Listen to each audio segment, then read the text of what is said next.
This morning, the British ambassador in Berlin handed the German government a final note. I have to tell you now, this country is at war with Germany. With Battlefield 5, DICE has made small but important changes to the multiplayer from Battlefield 1, and overall the online experience is stronger. However, the single player content is now clearly an afterthought, and the lack of content on release strongly suggests that Battlefield 5 is not finished.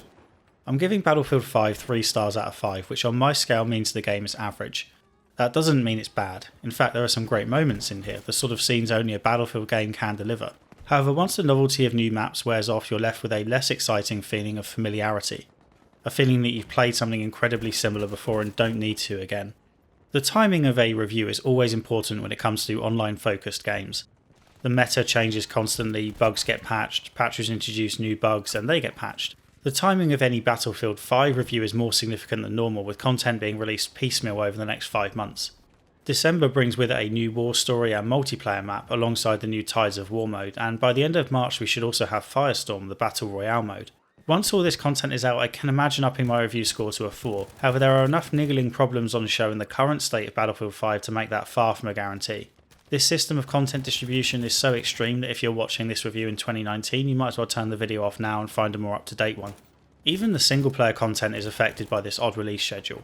Battlefield 5 brings back the war stories that debuted in Battlefield 1. There are only 3 on launch, but a 4th is coming next month. You'll be lucky to get 6 hours out of the 3 war stories, and it's unlikely you'll want to replay any of them given how dull they are. If you're one of the few people who still buy Battlefield games for the campaign, then I strongly recommend you skip this one or wait until the game is heavily discounted. As with Battlefield 1, you have to play through a forced introduction before you can get into any of the action. While it lacks subtlety, I found the opening of Battlefield 1 to be incredibly impactful, and it did a decent job expressing the senseless waste of the war. Battlefield 5 opts to quickly shove you into loads of different scenarios, so you barely get time to warm up your joystick in the air over Hamburg before you're traipsing through mud on the ground in the Netherlands. I've already forgotten most of it. The war stories start off with Under No Flag. You play as Billy Bridger, a young bank robber who is recruited from prison by Mason due to his skills with explosives. He's drafted into the Special Boat Service and tasked with blowing up planes and resources before they can do any damage to the Allied troops. Bridger and Mason develop an entertaining father-son chemistry, and with their strong Cockney accents, I couldn't help but imagine them as a young Danny Dyer and a younger Ray Winston. The standout moment is when they find a radio and start singing while shooting down enemy planes. It's hard not to smile and sing along with them.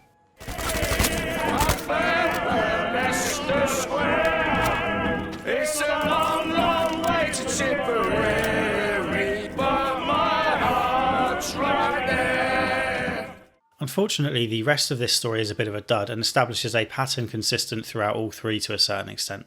DICE seemingly wants you to play Battlefield as a stealth game.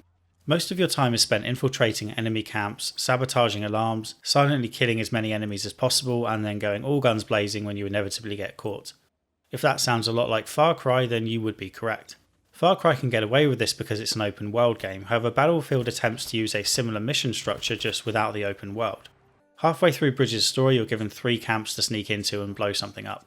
The 3 camps are all spread out, but there's no life between them except the odd truck driving around. I guess this is supposed to be player freedom, but it's just letting you choose the order you tackle 3 identical tasks. The camps are far enough apart that gunfire or even a raised alarm won't affect those at other camps. In fact, gunfire often doesn't even alert those at the same camp, although sometimes it does. There doesn't seem to be a lot of consistency.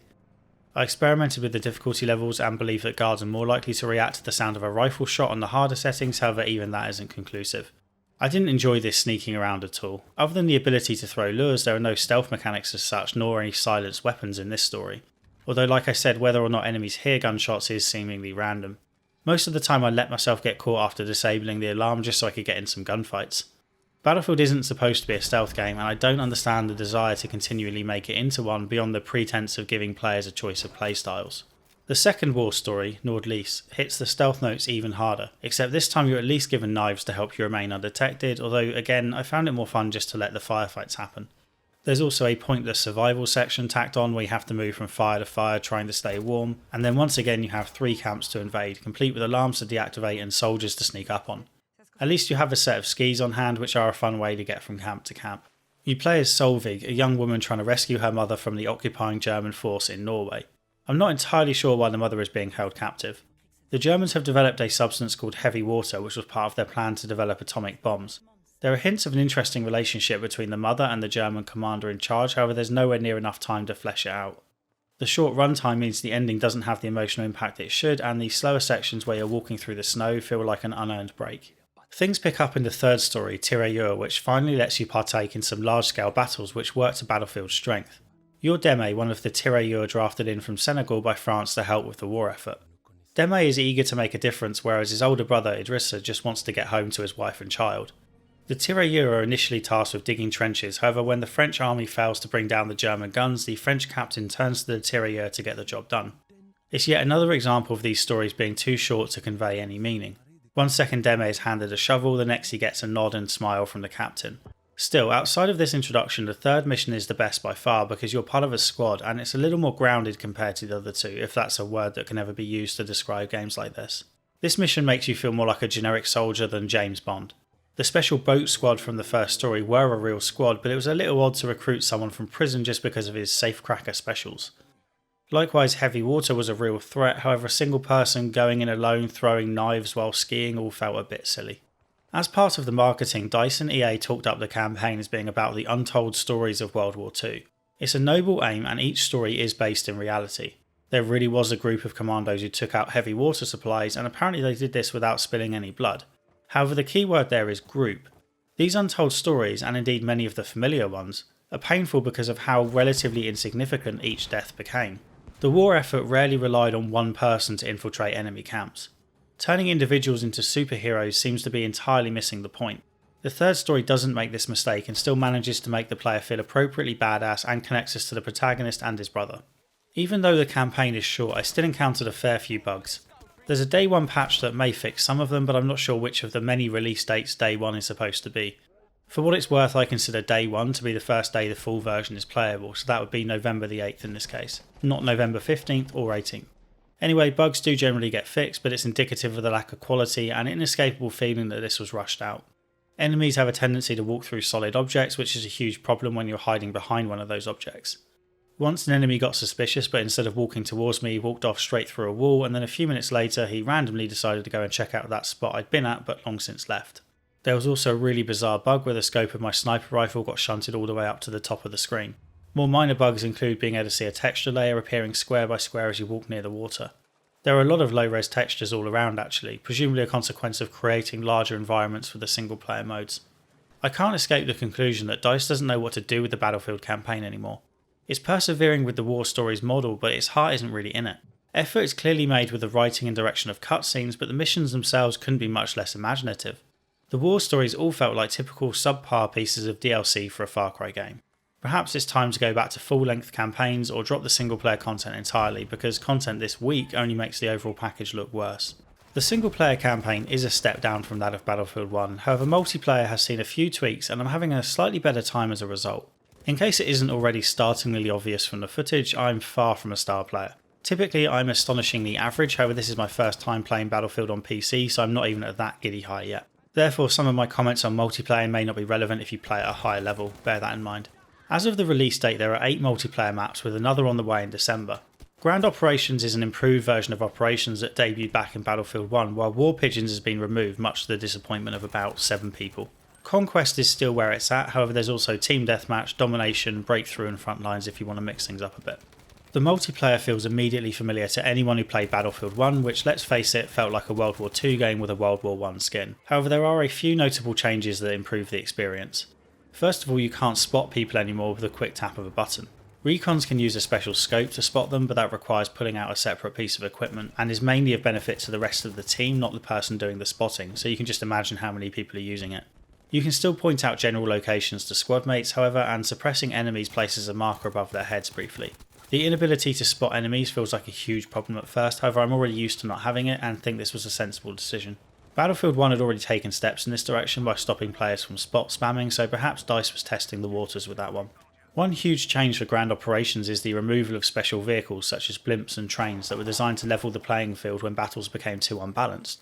These vehicles looked spectacular, but they were fairly annoying once the novelty wore off. Dying because some chump randomly fired a gun from a boat 500 metres away never felt entirely fair. The blimp made for great gifts but not great battles. Even without these supposed levelers, most matches of Grand Operations have been incredibly close, with a couple ending in ties which are then decided via a final stand, where each player only has one life and the arena gets slowly smaller.